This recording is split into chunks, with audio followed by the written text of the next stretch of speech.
हैसो हैसो हैसो हैसो, कुछ करके दिखाऊं, कुछ पाके दिखाऊं।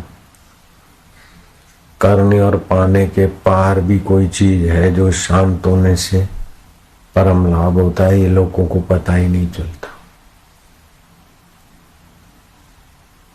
प्रवृत्ति के बाद निवृत्ति और भगवत ध्यान का महात्मा लोग भूल गए, अशांत हो गए।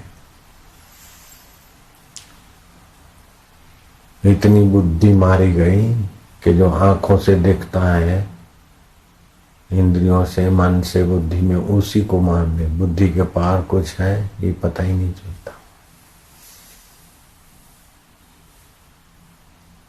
सुकरात लोगों को खुला ज्ञान देते थे कि जो दिखता है सब नश्वर है और ये शरीर भी तुम नहीं हो। जैसे घड़े पैदा हो जाते नष्ट हो जाते, ऐसे ही शरीर सब नष्ट हो जाते।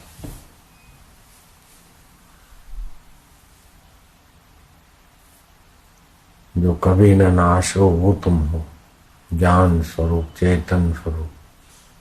बचपन, जवानी, दुख, सुख सब बदल जाए, उसको जानने वाले सत्ता तुम। तो सुकरात पर आरोप था कि ये दूसरों की बुद्धि बिगाड़ते हैं। उन बुद्धों को पता ही नहीं था कि बुद्धियां जिससे शुद्ध होती है ये दिव्य ज्ञान है।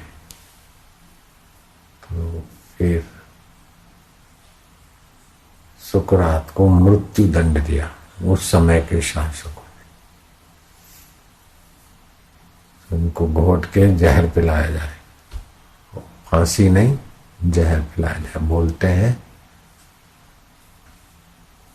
जहर पिलाकर मृत्यु दंड उनको घोषित हुआ। तो सुकरात इतने तत्व चिंतक थे, इतना ठीक से समझ बैठे थे कि बोले इसमें क्या बहादुरी करोगे, ये तो वैसे ही मरने वाला है, बूढ़ा तो हो गया हूं। जो मरने वाला शरीर है उसको मार डालेंगे तो क्या बहादुरी कर लिया। शासकों के आगे झुके नहीं, कुछ आमद नहीं किया। तो तारीख तय हो गई, जहर घोल के दिया, वह पी दिया। उन्होंने बोला अब तुम घूमोगे तो जहर पैरों तरफ जाएगा, थोड़ा घूमो तो जहर की असर होगी। तो सुकरात घूमने लगे और कहने लगे कि जहर की असर हुई है इस शरीर के पैरों को। इन्होंने ठीक कहा कि घूमोगे तो पैरों में जहर की असर होगी। फिर धीरे धीरे घुटनों में आ रही है। ये बोले अब कमर के तरफ आ रही, जहर की असर हो रही इसको, जो मरने वाला है उसको मैं जान रहा हूं। मैं नित्य हूं और ये अनित्य है, और असर भी अनित्य है, मरना जीना भी अनित्य है। लेकिन ज्ञान सत्ता स्व अपना आपा नित्य है। अब पेट को जहर अपने कब्जे में ले रहा है। अब शरीर सहने के काबिल नहीं है, थोड़ी देर में ये मर जाएगा। जीवन भर जो नहीं समझा है हमने, वो प्रत्यक्ष अब समझाने का मौका आ रहा है। ये मर रहा है, इसकी मृत्यु देखने वाला मैं इससे अछूता हूं। परलय महाप्रलय हो जाता है, फिर भी ज्ञान तो रहता है नहीं कि महाप्रलय हो गया तो प्रलय का साक्षी भी है। प्रलय है तो प्रलय का साक्षी भी है, ऐसे मृत्यु है तो मृत्यु का साक्षी भी है। तो साक्षी की तो मृत्यु नहीं हुई। रोग है तो रोग का साक्षी भी है। तो जो रोग को जानता है वो रोगी नहीं है। जो चिंता को जानता है वो चिंतित नहीं है। जो काले पने गोरे पने को जानता है वो काला और गोरा नहीं है। काला गोरा शरीर है, चिंता मन को है, मृत्यु शरीर को है। चेतन निर्लेप है। अब बोलने का साधन भी खराब हो रहा है, लेकिन मैं जो का त्यों। अब क्या करोगे? बोले इन्होंने मृत्यु दी तुम क्या करोगे? तुम मेरे को गाड़ दोगे रोते रोते, और क्या करोगे? लेकिन खबरदार, न मैं कभी मर सकता हूं न गड़ सकता हूं। मैं तो सभी को गाड़ने के बाद भी सर्वव्यापी चिदानंद रूप में रहूंगा। और वास्तव में सुकरात ने कईयों को गाड़ दिया, अभी भी सुकरात मौजूद है। ब्रह्म तो अभी भी है, वो अपने को ब्रह्म जान चुके थे। अपना जीव भाव उन्होंने ब्रह्म में विलय कर दिया था। तरंग ने अपने को सागर में विलय कर दिया। श्री कृष्ण ने उद्धव को कहा कि गुरु का ज्ञान का आश्रय लेकर अपना जीव भाव विलय कर देना चाहिए। भागवत में आता है। समर्थ रामदास ने भी कहा अपना कल्याण चाहने वाले को ब्रह्म ज्ञान पाना चाहिए। क्रोध आता है तो क्रोध में बहे क्यों? क्रोध को देखे, चिंता को देखे, ऐसे मृत्यु को देखे तो जीवन भर जो सुख दुख उतार चढ़ाव आते उसमें डूबने के बजाय देखते हैं कि आदत डालो तो जीवन जीने की आर्ट आ जाएगी। जो आज जीवन जीने की आर्ट आई तो मरने की भी आर्ट आ जाएगी कि मरता है वो मैं नहीं। सुकरात कहते हैं कि मेरे को क्या गाड़ोगे? मैं तो सबको गाड़ने के बाद भी रहूंगा।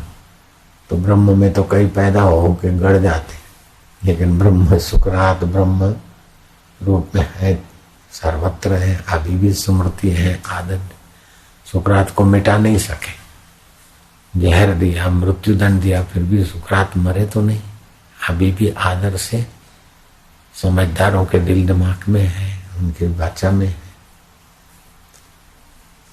तो जीवन जीने की तरकीब टॉलस्टॉय को भी बहुत बड़ी थी, सुकरात को।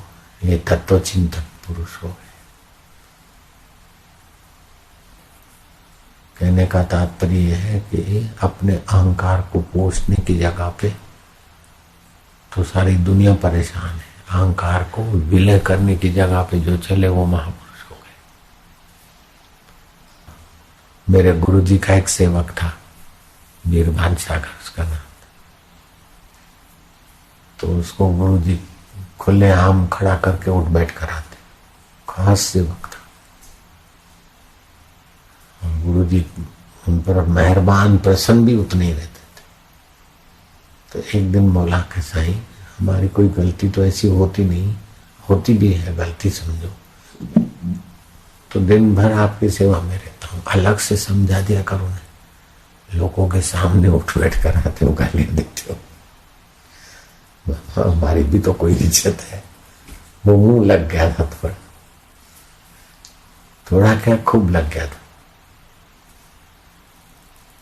तो बोला हमारी भी कोई इज्जत है, हमारा भी कुछ ख्याल करो। अरे बोले थे वाह वाही लोगों के बीच मिलती है तो बूंदना भरता है अहम, तो लोगों के बीच ही भरता है, अकेले में कहूंगा तो कैसे मिटेगा। बोलो बाहर से लग रहे हैं कड़क, लेकिन अंदर से कितनी कृपा।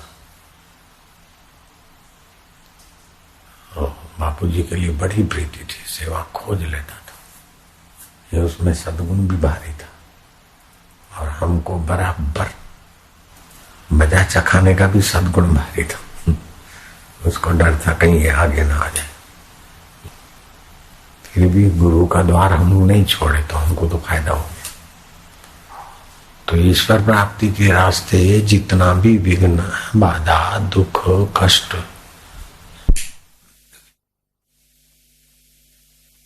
जितना भी विघ्न बाधा दुख कष्ट मुसीबत आ जाए, लेकिन उद्देश्य ईश्वर प्राप्ति का पक्का हो तो दुख बाधा नहीं टिक सकता।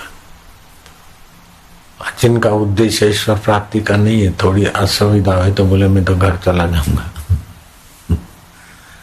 मैं तो घर में जाके साधना करूंगा। मतलब अहम सजाने आए, अहम मिटाने नहीं आए, इच्छा मिटाने नहीं आए, इच्छा पूर्ति करने आए। ऐसे लोग आश्रम में नहीं टिक सकते। इससे तो घर क्या बुरा था, टाइम से खाना मिल जाता था। अरे बंधु राजा भरत चक्रवर्ती राज छोड़कर भिक्षा करते थे, टाइम से खाना खाओ और मरो, घर में रहो। इधर जितनी सुविधा है उतनी घर वालों को भी नहीं होगी। दिन में 1-2 बार सत्संग संध्या, ऐसा घर में 4 दिन जाते ही डाउन हो जाएंगे। इधर जो माहौल बनता है वैसा घर में थोड़ी बनता है, मन का बुद्धि का। तो फिर भी किसी को घर जाना है तो कभी की रोक टोक थोड़े है, कोई पहरेदार तो हमने रखे नहीं है। सड़कें भी खुली है, बसें भी है, पैसे भी है लोगों के पास। पहले जैसा थोड़ी है कि चलो गुरुकुल में रहे समर्पित होकर, घर जाने का विचार आए तो गधे पर बैठ के काला मुंह करके फिर जाना है, ऐसा शास्त्र किया गया है। यहाँ तो कहीं एक हाथ भगवान के तरफ, एक हाथ संसार के तरफ। गुरु हमारे बीच में झोंके खाता है। ऐसे समर्पित चले। हम समर्पित हुए थे तो हमारे से क्या क्या बीती थी, फिर भी हमारे को विचार नहीं आया कर जाए।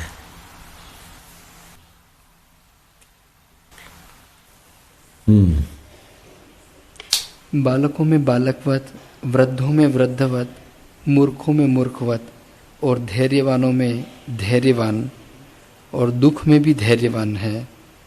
वह सदा पुण्य करता, प्रसन्न, मधुर वाणी संयुक्त, हृदय से सदा तृप्त और सर्वथा कोमल भाव, चंद्रमा की नाई शीतल और पूर्ण होता है। जैसे वसंत ऋतु के आए से रस, फूल, फल सब प्रकट हो जाते हैं, वैसे ही जिसका हृदय शुद्ध हुआ है वह ज्ञानवान का बल, वीर्य और तेज, ये तीनों तत्व के साक्षात्कार से बढ़ते हैं। हे राम जी, देखो वसंत ऋतु आने से फूल, फल, रस बढ़ता है। ऐसे आत्मचिंतन से बल, तेज और आनंद बढ़ता है। यह आत्मदेव का जैसा प्रभाव है।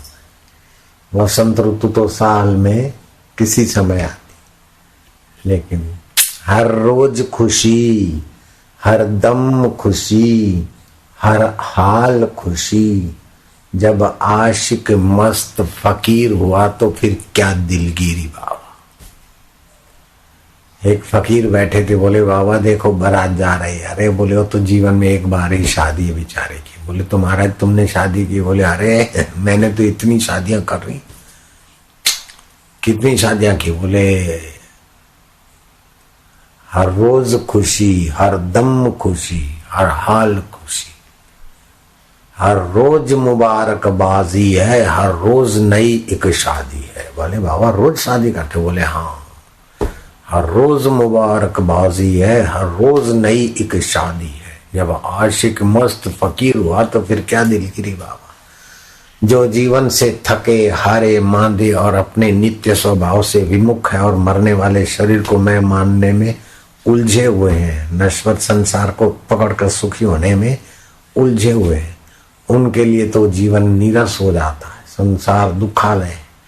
लेकिन जिसको परमात्मा ज्ञान का प्रसाद मिल गया, गुरु की कृपा जिसने पचा ली, उसके लिए तो जैसे सूर्य इतना पुराना होते हुए भी सूर्य रोज नित्य नया सूर्योदय, रोज नित्य नया सूर्योदय। सूर्य तो पुराना है लेकिन रोज दिन नया उभरता है। ऐसे ही हर रोज मुबारकबाजी है, हर रोज ब्रह्म सुख की लहर है, हर रोज नई एक शादी, एक नई खुशी है, ब्रह्म सुख।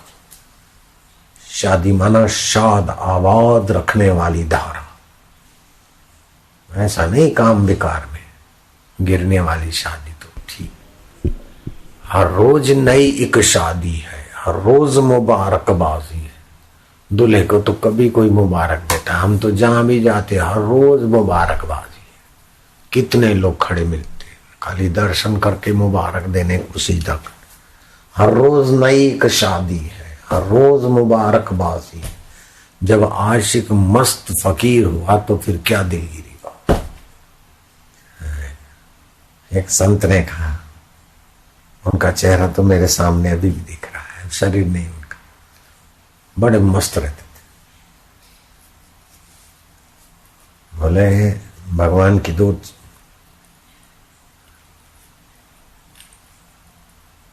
चीजें हैं, ऐसा कह दो। उन्होंने तो एकदम खुल्लम खुला दिया। उन्होंने तो शब्द कुछ ऐसे बोल दिए।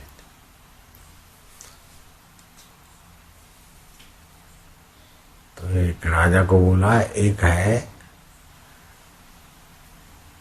अमीरी और दूसरी है फकीरी। ईश्वर ने तुमको अमीरी दी और मेरे को दी फकीरी। तू अमीरी के साधन जुटाकर खुश होने में मजदूरी कर और मैं निष्फिकर होकर अपने आप में खुश हूं। बोले महाराज, हमारे महल के सामने पड़े थे आप रात को, नींद कैसी आई?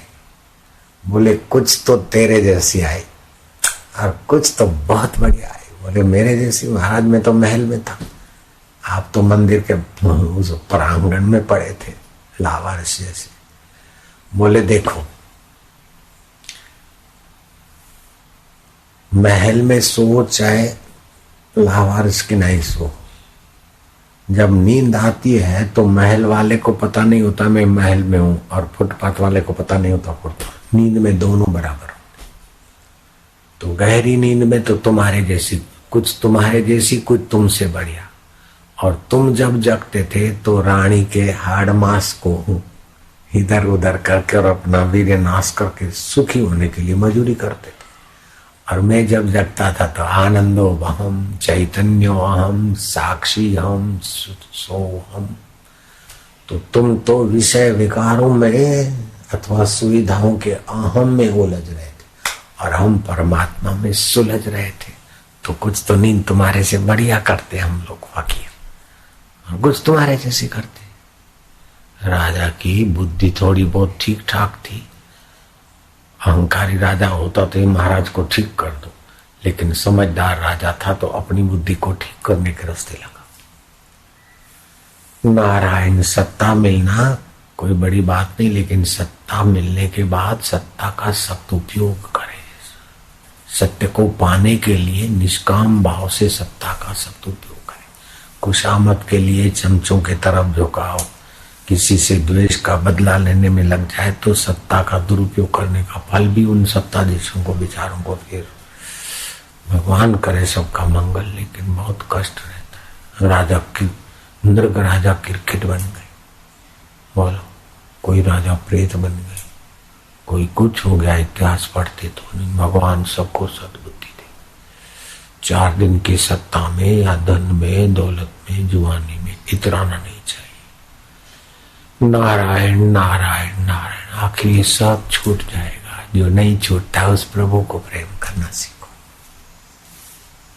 जो इंद्रियों से और मन से, बुद्धि से पकड़ में आता है वो सब माया है, सब बदलने वाला है। बुद्धि के पार जो है सार्थक। मति न लखे जो मति लखे, जो बुद्धि जिसको जान नहीं सकते, बुद्धि को जो जानता है। ऐसे तत्व में रमण करना बहुत ऊंची साधना है। शोधी ले निज घर मापे, खोज रे अपने आप में खोज। काहे को बाहर भटके, ये मिले तो सुखी हो जाऊं, वो मिले तो सुखी हो जाऊं। अरे तू नहीं है तो इन कई वस्तुओं की क्या कीमत है? इनको तो पता नहीं। ठीक है, कर लिया, आके अपने आप में तृप्त। नारायण नारायण, सतृप्तो भवति, अपने आप में, अंतरात्मा में सुखी रहना सीखो। चीजों वस्तुओं की बाहुलता की गुलामी मत करो। कम है, ज्यादा है, ठीक है, पसार हो रहा है, सब नाश की तरफ जा रहा है, सब बीत रहा है समय के प्रवाह में। शनिचर का ग्रह 88 करोड़ माइल दूर क्या क्या बताते बेचारे। फलाना ग्रह ये 1 सेकंड में 260 किलोमीटर घूमता है। वो दूरबीन दिखाने वाले आए, बताए ये ग्रह ऐसा है, सब घूम रहे, नवग्रह घूम रहे, लेकिन कभी टकराते नहीं। कैसी व्यवस्था उस चैतन्य की, कितना अनुशासन है उसका। सूर्य भी घूम रहा, पृथ्वी भी घूम रही, नवग्रह घूम रहे, और भी सब घुमैया है, फिर भी कैसा तालबद्धता है, कैसी उसकी लीला है। वाह प्रभु, इसको बोलते हैं अविकम्प योग। बैठे ध्यान समाधि शांति, तब ध्यान योग, और खुली आंख तो भगवान की लीला, और काम काज में भी भगवान की सत्ता, इसको बोलते अविकम्प योग। मैं 2 घंटे तो ध्यान में बैठ सकता हूँ, फिर मन कंट्रोल में नहीं रहता, तो 2 घंटे बैठ सकता है। खाक बैठा तो मैं, और 2 घंटे बैठा तो कभी कम बैठेगा तो दुखी होगा, बुढ़ापा भी आएगा। मैं कौन हूं? बैठा तो शरीर बैठा, अच्छा है, लेकिन ज्ञान का भी आश्रय लो। बीमारी हो, हाय हाय करते हो, तब भी कोई ऐसी जगह है जहां ना बीमारी है ना हाय हाय है, उस ज्ञान में हो। अभिकम्प योग, जैसे ग्वाल गोपी, गोपी, गो माना इंद्रिया, इंद्रियों के द्वारा भी रस पिए वो गोपी। जहां देखे साधु भाई सहज समाधि भली, गुरु कृपा भई जा दिन दिन अधिक चली। जहां जहां डोलू, जहां जहां खाऊं, जहां जहां जाऊं, सब ईश्वरी है, आनंद। ईश्वर की ऐसी स्मृति, ईश्वर का ऐसा ज्ञान पालो। अविकम्प योग। बोले महाराज तुम दुखी नहीं होते? बोले दुख आता है। तुम सुखी नहीं होते? बोले सुख आता है। तो महाराज फिर आप सुखी नहीं होते? बोले नहीं, हम डूबते नहीं उसमें। दुखी नहीं होते? बोले डूबते वो दुखी होते, वो आता है, पसार हो जाए। समुद्र की तरंग आए, अच्छी आए तो उसी में भी नहीं डूबते, गंदी आए उसी में भी नहीं डूबते, किनारे मजा लेते। कितना सरल ज्ञान। ईश्वर प्राप्ति कोई कठिन थोड़ी है, लेकिन उसकी भूख नहीं इसलिए कठिन लग रही। नश्वर संसार की ऐसी बेवकूफी घुस गई है कि संसार ऐसा करूं ऐसा, वो संसार का करने से मिलता है नहीं तो समझते यहाँ भी कुछ करेंगे तभी पाएंगे। अरे करेंगे तो कभी कभी ऐसा है, न करने में आ जाओ और ऐस को देखो, बड़ा सरल है, मौज ही मौज।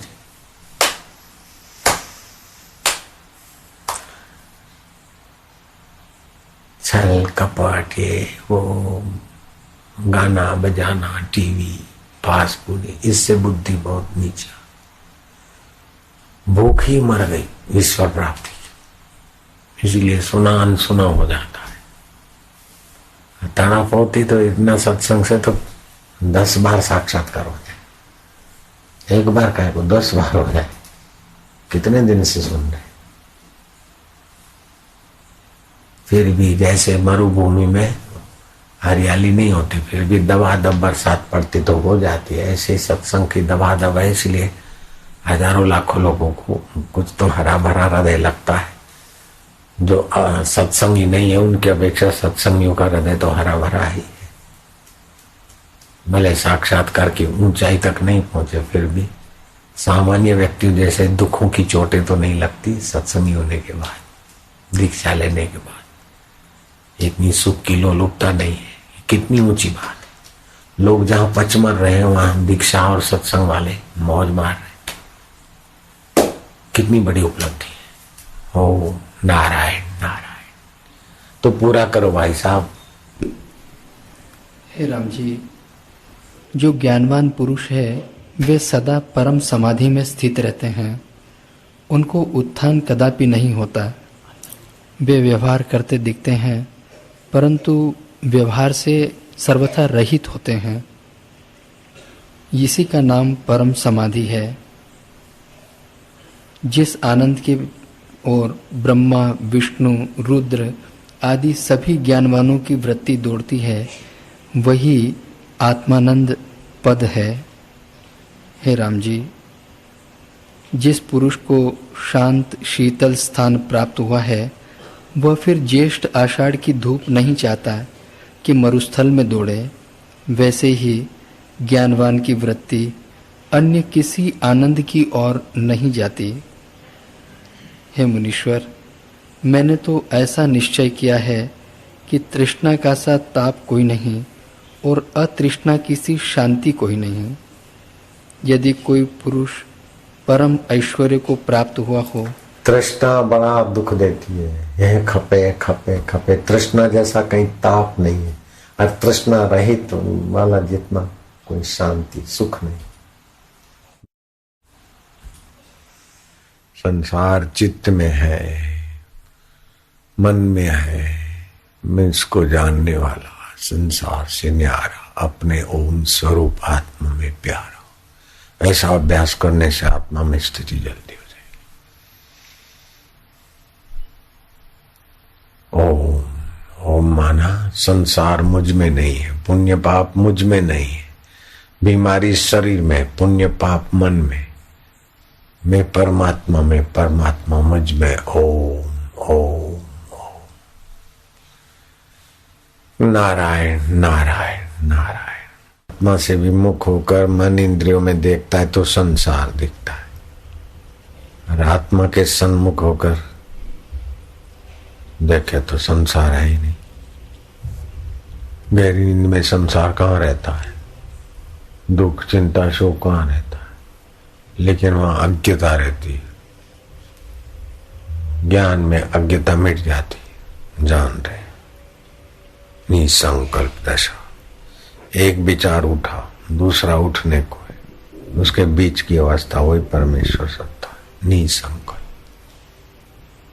श्वास गया तो ठंडा, बाहर आए तो गर्म, गया और आया बीच की अवस्था उसी सच्चिदानंद की, उसी का ओम नाम, अंतर्यामी नाम। इतना सरल है, लेकिन बुद्धि संसार में उलझ गई और संसार की बातों से भर गई, इसीलिए परमात्मा कठिन हो गई। नहीं तो परमात्मा पहले भी है, बीच में भी है, बाद में भी है। बुद्धि के निर्णय के पहले परमात्मा, निर्णय के समय परमात्मा, निर्णय के बाद, परिणाम के बाद भी परमात्मा।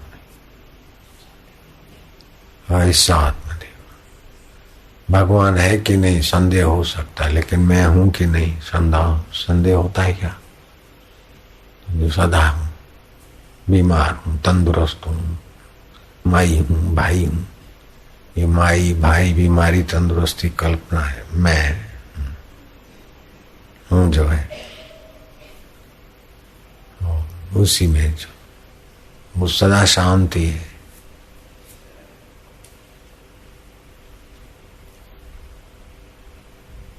बनना नहीं, बनाना नहीं, बस जो है ऐसे का वैसा।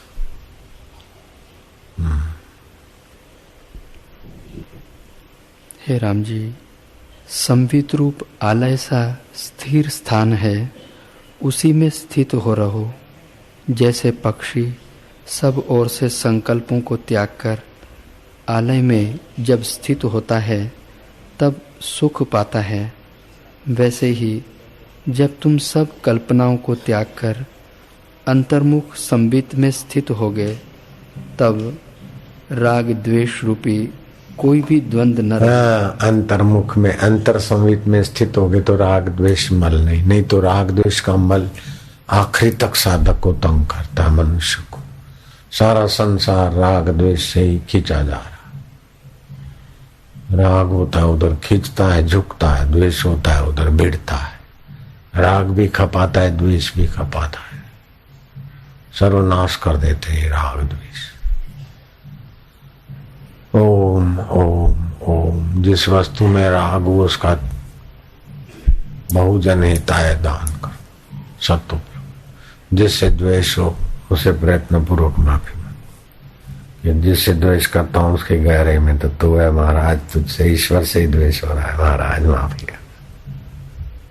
साधना करनी है तो रामकृष्ण गंदी बस्ती में जाते, शौचालय सफा करते। बोले ठाकुर तुम ब्राह्मण ये क्या करते? बोले अहंकार है ना, मैं ब्राह्मण ठाकुर। गांधी जी भी देखो, उसका मतलब आप लोग चले जाओ शौचालय साफ करने, कहने का मतलब है जहां भी अहंकार द्वेष आसक्ति उसको उखाड़ के ओ नारायण नारायण। आसक्ति मेरी है ये मत सोचो, दोष मुझ में है ये मत सोचो, दोष मन में है, शरीर में है, आसक्ति भी। और गुण गुण के भगवान के, सद्गुण सत स्वरूप के, मैं सत स्वरूप का हूं, ये सद्गुण भी उसी के। सद्गुण मेरे में ये भी अहंकार आ जाएगा, दोष मेरे में ये भी अहंकार गहरे कर देगा। मेरे में तो तू है, तुझ में मैं हूं। तरंग में पानी, पानी में तरंग। ओम ओम नारायण हरि हरि ओम। सतत ब्रह्माकार, सतत भगवताकार वृत्ति कैसे रहे, ये रोज सीखते, रोज करते। अभी भगवताकार वृत्ति हुई, इसका चलते फिरते अभ्यास करो। हरि नारायण गोविंद भगवान ओम ओम, भगवताकार वृत्ति हो गई। शांताकार वृत्ति, चुप। वृत्ति को देखने वाला, मैं वृत्तियों से भी न्यारा, अपने आप का प्यार, बस हो गया ब्रह्म ज्ञान।